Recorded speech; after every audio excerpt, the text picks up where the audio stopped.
প্যালেস্টাইনের উপর দাদাগিরি চলবে না, চলবে না। ইসরায়েলের দাদাগিরি বন্ধ করো, বন্ধ করো, বন্ধ করো, ইসরায়েলের দাদাগিরি বন্ধ করো, বন্ধ করো, বন্ধ করো। গাজায় নিরীহ মানুষদের হত্যা করা চলবে না। 55,000-এর দেহ পাওয়া গেছে, বাদের দাম পাওয়া যায়নি। 25,000-এর বেশি মানুষ নিখোঁজ। যারা মারা গেছে তাদের বেশিরভাগেরই হচ্ছে শিশু এবং নারী, তারাই 40 মাস। কেন এই লড়াই? ছোট্ট গাজা ভূখণ্ড, যার চেহারা হচ্ছে 10 ফুট চওড়া, 10 কিলোমিটার চওড়া, 40 কিলোমিটার লম্বা, 20 লক্ষ মানুষ বাস করে। ওটা দখল করতে চায় ইসরায়েল। আমেরিকারও নজর, ওখানে ভালো রিসোর্ট তৈরি করা যাবে, ফলে নিজ ভূমে বড়বাসী হয়ে উঠছে প্যালেস্টাইনারা।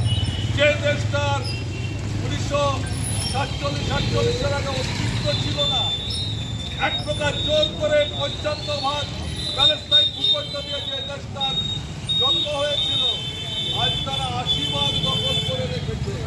কোনো স্বাধীনতা নেই।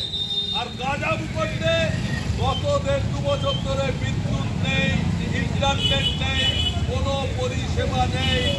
600 স্কুলকে ধ্বংস করা হয়েছে, 900 হাসপাতালে বোমাবর্ষণ করা হয়েছে। তাকে পদদলিত করে চলেছে ব্রিটিশ মার্কিন সমর্থনে ওই নেতানুগ সরকার।